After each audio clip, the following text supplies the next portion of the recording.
आप सभी विद्यार्थियों को मेरा नमस्कार और आपका स्वागत है मेरे चैनल टॉप 5 एमएस में। मैं सौर सिंह इस वीडियो में कक्षा 10 विज्ञान पर यूपी बोर्ड अनसॉर्ट पेपर 2025 लेकर आए हैं।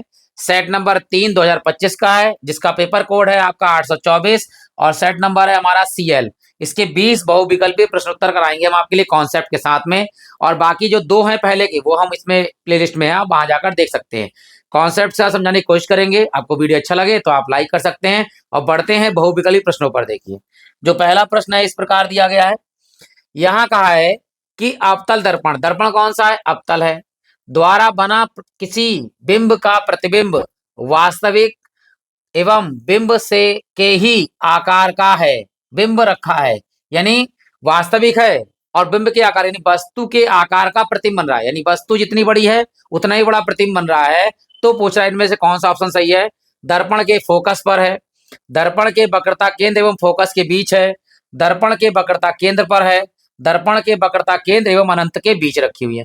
तो याद रखना कि वक्रता केंद्र पर रखी वस्तु का प्रतिबिंब वक्रता केंद्र पर ही बनता है और वस्तु के आकार के बराबर बनता है, उल्टा बनता है, वास्तविक बनता है। ये हमें याद रखना है। तो इस प्रश्न का आंसर है कि प्रतिबिंब वास्तविक बन रहा है और बिंब के आकार का बन रहा है, तो वह रखी होगा प्रतिबिंब यानी वस्तु रखी होगी दर्पण की वक्रता केंद्र पर। बढ़ते हैं अगले प्रश्न की ओर। देखिए, सॉरी, करा पानी से भरे कांच के बीकर में रखा नींबू पार्श्व से देखने पर अपने वास्तविक आकार से बड़ा प्रतीत होता है, यानी जैसा आकार है नींबू का उससे बड़ा प्रतीत होता है। इसके लिए उत्तरदायी प्रकाशीय परिघटना है। कौन सी प्रकाशीय परिघटना है? परावर्तन हो रहा है, ध्रुवण हो रहा है, प्रकीर्णन हो रहा है, या अपवर्तन हो रहा है। तो यहाँ देखिए, नींबू कहाँ पड़ा है? पानी में, और हम कहाँ देख रहे हैं? बाहर से। तो बाहर क्या है? वायु, यानी कितने माध्यम हो गए? दो, यानी एक तो हो गया वायु, विरल माध्यम हो गया, एक हो गया सघन माध्यम, कौन? पानी। तो यहाँ पे दो माध्यमों के बीच आ रही घटना, तो वो हमेशा होता है अपवर्तन। याद रखना। तो यहाँ पर जब हम नींबू देख रहे हैं और बड़ा दिखाई दे रहा है, तो वो कौन सी घटना है? वह घटना है हमारी अपवर्तन। ये हमें याद रखना है। अब बढ़ते हैं अगले प्रश्न की ओर। देखिए, जो इस प्रकार है कि सामान्य नेत्र के लिए स्पष्ट दृष्टि का परास होता है। परास का मतलब होता है कहां से लेकर कहां तक, बीच की दूरी को परास कहते हैं। तो ये कह रहा है 25 सेंटीमीटर से 100 मीटर तक, 25 सेंटीमीटर से अनंत तक, 50 सेंटीमीटर से 2 किलोमीटर तक, और 25 सेंटीमीटर से लेकर 10 मीटर तक। तो हम सब जानते हैं कि स्वस्थ मनुष्य की स्पष्ट दृष्टि जो है न्यूनतम कितनी है? 25 सेंटीमीटर। अधिकतम कितनी है? अनंत। तो 25 परास हो जाएगा 25 सेंटीमीटर से लेके अनंत तक। तो यहाँ ऑप्शन सही है हमारा, बी वाला सही है कि 25 सेंटीमीटर से लेकर अनंत तक की जो दूरी है वो हमारी कहलाती है परास। ये याद रखिएगा, और वैसे तो आपको याद होगा। बढ़ते हैं अगले प्रश्न की ओर। देखिए, यहाँ लिखा है, ये सवाल है हमारा इस पर कि 20 सेंटीमीटर फोकस दूरी के अवतल लेंस की बात कर रहा है। देख लो, लेंस है यहाँ पर, लेंस है, अवतल दूरी कैसी होगी? माइनस की वस्तु की। फोकस की दूरी भी काय की होगी? माइनस की। चलो शुरू करते हैं। सबसे पहले दिया फोकस दूरी। फोकस दूरी एफ कितना है? 20 सेंटीमीटर। तो माइनस के 20 सेंटीमीटर। आगे कहा है अक्ष पर कोई बिंब रखा है। कहाँ रखा है? बिंब का मतलब होता है वस्तु, वस्तु यू। इसका मान ज्ञात करवा रहा है, कहाँ रखा है। प्रतिबिंब लेंस से 30 सेंटीमीटर दूरी दूर बनता है। तो प्रतिबिंब की दूरी v कितना है हमारे पास में? माइनस के 30 सेंटीमीटर की दूरी पर बन रहा है प्रतिबिंब। लेंस से बिंब की दूरी, बिंब मतलब वस्तु की दूरी। तो लेंस के लिए जो सूत्र होता है, लेंस के लिए याद रखिएगा, वो होता है 1/f बराबर 1/v और माइनस 1/u। अगर दर्पण के लिए होगा तो ये प्लस होगा। 1/f, एफ का मान कितना है हमारे पास? माइनस के 20 बराबर 1/v, v का मान कितना है? माइनस के 30, और यहाँ है माइनस के 1/u। ठीक, ये माइनस का इधर आगे काय का हो जाएगा? प्लस का। ये माइनस का इधर आगे काय का हो जाएगा? प्लस का। तो यहाँ जाएगा, ये हो जाएगा 1/u बराबर माइनस के 1/30, और ये माइनस का इधर हो जाएगा प्लस का 1/20। यहाँ है 1/u, नीचे नीचे गुणा करेंगे। देखिए 30 गुणे में 20, आप एलसीएम ले सकते हैं, एलसीएम भी हमारा 60 आएगा। ये ऐसे करें तब भी होगा। तो माइनस के 20 एकम 20 और प्लस के यहाँ पर 30 एकम 30। तो ये हो गया देखिए 1/v 1/u बराबर 30 में से 20 गया तो माइनस के प्लस के ज्यादा है तो 10 आएंगे, और बटे में हमारे पास में है, यहाँ पे देखिए ऐसे लिख दीजिए, बाद में गुणा कर देंगे 30 गुणे 20, तो 10 एकम 10, 10 दूनी 20, तो यहाँ पर 1/u और बराबर ऊपर 1 नीचे 30 दूनी 60, तो तिरछी गुणा करेंगे तो u बराबर हमारा कितना है 60 सेंटीमीटर है। लेकिन याद रखना कि वस्तु जो है वो माइनस आनी चाहिए, क्या आनी चाहिए, माइनस आनी चाहिए, तो यह आंसर हमारा जो है माइनस का आना चाहिए, लेकिन नहीं है, आंसर माइनस का नहीं आया है। कंडीशन के हिसाब से हो सकता है कहीं ना कहीं इस सवाल में मिसप्रिंट हो गया हो, लेकिन आंसर यहाँ पर जो 60 आया है वो ये है। लेकिन वैसे क्या होता है, वस्तु की दूरी माइनस आनी चाहिए और माइनस ही आएगी, लेकिन नहीं आई है तो कोई बात नहीं, हमारे लिए आंसर लगाना है तो हमने 60 लगा दिया। अगर पेपर में कोई प्रश्न पत्र गलत आ जाता है, आपका आंसर जैसा आ रहा है वैसा आप लगा दीजिएगा, तो हमारा क्वेश्चन जो है आंसर वो सही हो जाएगा हमारा। फिलहाल बढ़ते हैं अगले प्रश्न की ओर, जो इस प्रकार दिया गया है। यहाँ का है दो प्रतिरोध प्रत्येक 10 ओम, यानी दो प्रतिरोध जो है कितने ओम के हैं, 10 ओम के, यानी R1 और R2 दोनों ही प्रतिरोध जो है वो 10 ओम के हैं। ठीक, समांतर क्रम में जुड़े हैं, समांतर क्रम में प्रतिरोध निकालना है। पहली बात तो समांतर क्रम में प्रतिरोध क्या होता है, 1/R बराबर दोनों में 1/R1 प्लस 1/R2। समांतर क्रम में उल्टे जुड़ते हैं, श्रेणी क्रम में सीधे सीधे जुड़ जाते हैं। 1/R बराबर 1/R1 का मान भी 10 है, प्लस 1/R2 का मान भी 10 है, 1/R हर बराबर है हमारे पास में, नीचे 10 ऊपर जोड़ देंगे, 1 + 1 तो यहाँ कितना हो गया 2, तो 2 से काट लिए, 2 एकम 2, 2 पंजे 10, 1/R बराबर कितना है 1/5, तो तिरछी जब गुणा करेंगे तो R एकम R बराबर हो जाएगा 5 एकम 5, और प्रतिरोध का मात्रक होता है ओम, ये ओम का साइन है। यहाँ तक हल हो गया। संयोजन के सिरों पर 10 वोल्ट की बैटरी लगी है, वोल्ट मतलब विभवांतर दिया, V बराबर दिया हमारे लिए 10 वोल्ट, वोल्ट को भी हम V से ही नोट करते हैं, याद रखिएगा। ठीक, तो ये हमारा विभवांतर हो गया 10 वोल्ट। आगे कह रहा है प्रति सेकंड, प्रति सेकंड, सेकंड एक प्रति सेकंड का मतलब एक समय, समय है हमारे पास t बराबर 1 सेकंड, बात करना प्रति का मतलब होता है 1 सेकंड, ये हो गया हमारे पास। आवेश की गणना पूछ रहा है, आवेश की मात्रा पूछ रहा है, आवेश, तो आवेश Q होता है, देखो ध्यान से, आवेश Q बराबर होता है I × T। ठीक, लेकिन प्रति सेकंड दिया 1 सेकंड लगा देंगे हम, लेकिन यहाँ पर I कहाँ दिया हुआ, I है नहीं, तो I का सूत्र जानते हैं ओम के नियम से, I बराबर होता है V/R, तो V कितना है हमारे पास 10, R कितना है हमारे पास 5, तो 5 दूनी कितने हो गए 10, तो ये आ गया 2 एम्पियर हमारा, तो यहाँ मान लगा दीजिए। I का मान कितना है 2, और प्रति सेकंड तो लगाना ही है 1 सेकंड में, तो 1 लगा दीजिए। ठीक है, 2 एकम 2, कूलाम का मात्रक क्या होता है, वो आवेश का मात्रक क्या होता है वैसे कूलाम, लेकिन यहाँ कह रहा है प्रति सेकंड, तो यहाँ पर प्रति सेकंड इसका मात्रक आ जाएगा। प्रति सेकंड का मतलब था 1 सेकंड में कितना आवेश आ रहा है, 2 कूलाम प्रति सेकंड आवेश आ रहा है, तो यहाँ 4, 1 और 2, यहाँ ऑप्शन नंबर कौन सही है, बी हमारा सही है। आशा करता हूँ कि अच्छा लगा होगा, ये 5 प्रश्न हो गए, 15 और है भी हमारे लिए, वो भी कराएंगे। अगर आपको अच्छा लगा हो वीडियो तो आप लाइक कर दीजिए, और अगर आपने लाइक कर दिया है तो आप सभी लोगों का हृदय से धन्यवाद है। अब बढ़ते हैं अगले प्रश्न की ओर, देखिए जो इस प्रकार है, यहाँ लिखा है स्तंभ ए में दी गई भौतिक राशियां को का जो है का सुमेलन स्तंभ बी में दिए गए मात्रकों से कीजिए और सही विकल्प का चयन कीजिए। विकल्प यहाँ नहीं लिखे हैं मैंने, गलती हो गई है, लेकिन मैं आपको ऐसे बता दूंगा, तभी आप कॉन्सेप्ट क्लियर हो जाएगा आपका। तो प्रतिरोधक लिखा है, यहाँ लिखा है विद्युत प्रतिरोधकता, तो प्रतिरोध का मात्रक क्या होता है ओम, जहां ओम लिखा हो वहां मिला दीजिए इसके लिए, तो विद्युत प्रतिरोधकता क्या है ओम, तो यहाँ पे लिखा दिया ओम, ये हमारे पास हो गया ओम मीटर। तो विद्युत प्रतिरोध का मात्रक ओम होता है, लेकिन विद्युत प्रतिरोधकता का मात्रक है ओम मीटर, ओम मीटर। आगे बढ़ते हैं, देखिए विद्युत विभवांतर, तो विद्युत विभवांतर का मात्रक यहाँ पे या तो कूलाम, कूलाम तो होता नहीं है, कूलाम तो होता है वैद्युत आवेश का, तो आवेश का मात्रक क्या है कूलाम, ये तो इससे मिला दीजिए, जो आते हैं वो मिला देंगे, अपने आप बाकायदा मिल जाएंगे। अब है वैद्युत ऊर्जा, वैद्युत ऊर्जा का मात्रक ये नहीं आएगा, यहाँ पर आएगा वाट घंटा, कैसे आएगा बता देते हैं अभी हम आपके लिए। और यह है विद्युत विभवांतर का मात्रक आएगा जूल प्रति कूलाम। क्यों आता है, विभवांतर V बराबर होता है W/Q। ठीक, W का मात्रक यानी कार्य का मात्रक जूल, और Q यानी आवेश का मात्रक कूलाम, तो यहाँ V का मात्रक क्या हो गया जूल प्रति कूलाम, तो जूल प्रति कूलाम ये हमारा विभवांतर का हो गया। तो वैद्युत ऊर्जा बती है हमारे पास में वाट घंटा। हम जानते हैं वाट घंटा या किलोवाट घंटा, इसमें हम विद्युत धारा को नापते हैं, जिसे बोलते हैं हम यूनिट। तो यहाँ ये वैद्युत ऊर्जा का मात्रक हो जाएगा वाट घंटा। तो ऑप्शन जहां पे दिया हो इस तरह से कि पहले का चौथा, दूसरे का तीसरा, तीसरे का दूसरा और चौथे का पहला, वो वाला और हमारा ऑप्शन जो है बिल्कुल सही हो जाएगा। अब बढ़ते हैं देखिए अगले प्रश्न की ओर, जो इस प्रकार है। यहां लिखा है तांबे के तारों की दो कुंडलियां हैं, दो कुंडलियां एक दूसरे के निकट रखी है, एक कुंडली यहां मान लीजिए रखी है, एक कुंडली है, दो कुंडलियां रखी हुई है, निकट निकट रखी है। एक कुंडली में विद्युत धारा का मान परिवर्तित होता है, यानी इस धारा, इस मतलब तार में विद्युत धारा का मान परिवर्तन होने पर दूसरी कुंडली में भी धारा प्रवाहित होने लगती है।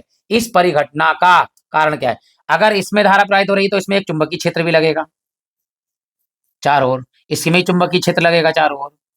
तो क्या होगा, इस चुंबकीय क्षेत्र के कारण इसमें प्रेरण भरेगी। तो प्रेरण क्या होगा, वो क्या वैद्युत प्रेरण होगा, चुंबकीय प्रेरण होगा, या अन्योन प्रेरण होगा, या स्वप्रेरण होगा? स्वप्रेरण तो होगा नहीं, क्योंकि दूसरे तार में प्रवाहित हो रही है, चुंबकीय क्षेत्र तो होता ही है प्रेरक। लेकिन यहाँ जो बात आएगी ऑप्शन, वो किसका परिघटना हो रही है, वो होगी अन्योन प्रेरण। कौन होगा? अन्योन प्रेरण होगा, जो एक धारा में अगर बह रही है या परिवर्तन कर रहा है धारा में, तो दूसरी धारा में, दूसरे तार में भी धारा में परिवर्तन हो रहा है। इस परिघटना को अन्योन प्रेरण कहते हैं। तो यहाँ ऑप्शन होगा कौन सा सही? सी वाला ऑप्शन सही होगा। बढ़ते हैं अगले प्रश्न की ओर, देखिए जो इस प्रकार है।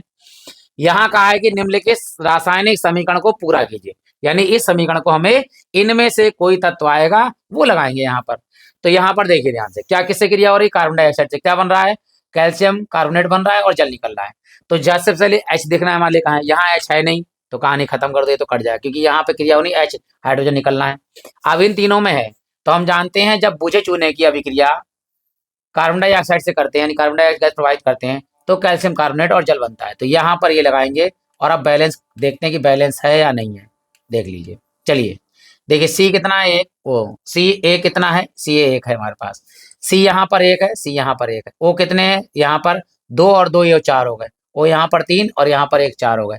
एच कितने हैं? दो। एच कितने हैं? यहाँ पर दो। तो ये हो गई हमारी संतुलित रासायनिक अभिक्रिया दे रखी है। तो याद रखना, इस रविकण में हमें कैल्शियम हाइड्रोक्साइड या बुझे चूने से अभिक्रिया करते हैं, तब हमारे लिए कैल्शियम कार्बोनेट और जल प्राप्त होता है।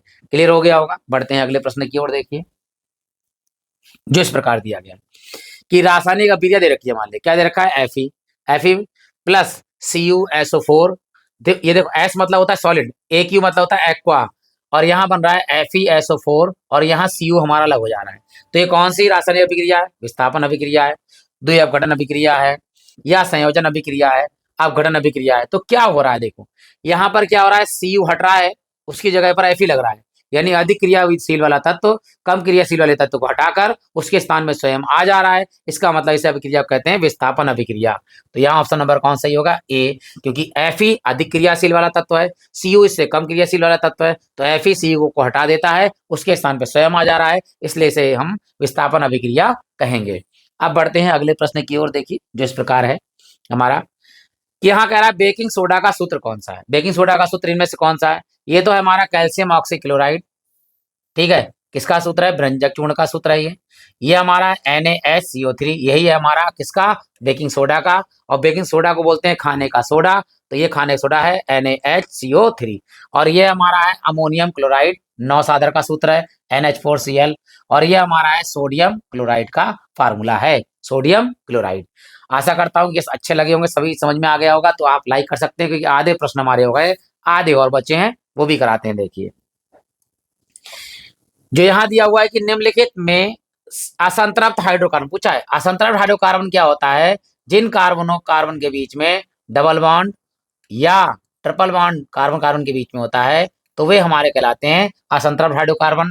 और संतृप्त हाइड्रोकार्बन में केवल सिंगल बॉन्ड होता है, उससे हम कहते हैं संतृप्त हाइड्रोकार्बन। तो यहाँ देखना है मैं सिंगल बॉन्ड कौन से है, और ध्यान दीजिएगा। और जुड़ता क्या है? CH2। CH2 अगर जुड़ता जा रहा है तो वह हमारा सजातीय श्रेणी कहलाती है।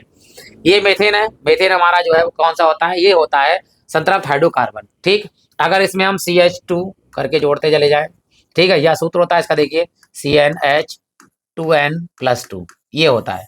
अगर हमने n बराबर 1 रखा तो देखो C 1 हो गया यहाँ पर, और 2 एकम 2 और 1 2 4, ये हो गया।